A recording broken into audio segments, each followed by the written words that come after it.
तुम्हारा किरदार पाकिस्तान को तोड़ने में है, पाकिस्तान को बनाने में नहीं है।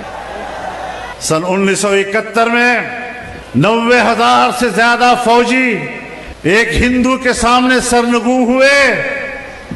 तुम्हारे किरदार ने हमारी नाक काटी थी।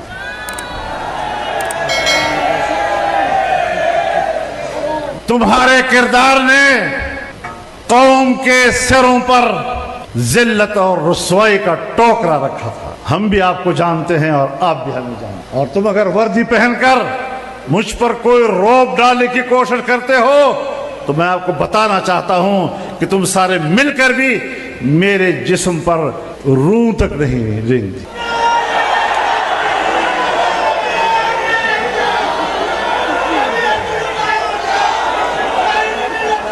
मामलात को ठीक करो। हम इसलिए आए हैं कि आपको बताएं कि मामलात को ठीक करो। सियासत से दस्तबरदार हो जाओ, अपने पोजीशन पर वापस चले जाओ।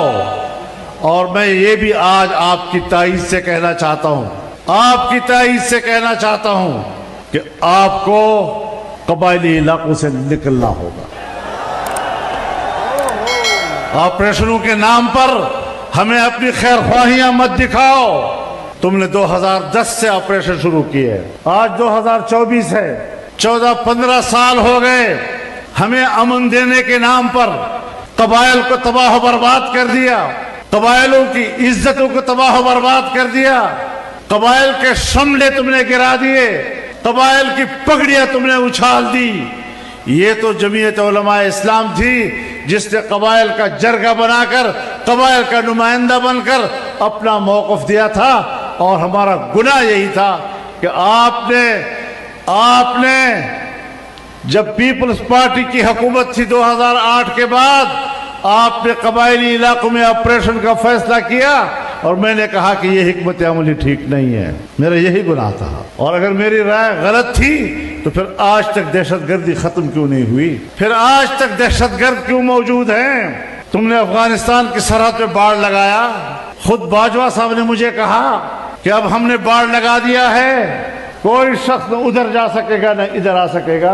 तो 40,000 लोग उधर गए, 20 साल वहां लड़े और फिर तुम्हारे बाढ़ को उड़ा के वापस आ गए। आज फिर मेरी जिंदगी क्यों खतरे में है? अगर आप मेरे वाकई मुहाफिज हैं तो, अगर आप मेरे मुहाफिज हैं तो आज फिर क्यों मैं उस मुश्किल से गुजर रहा हूं? आज मेरे रास्ते फिर गैर महफूज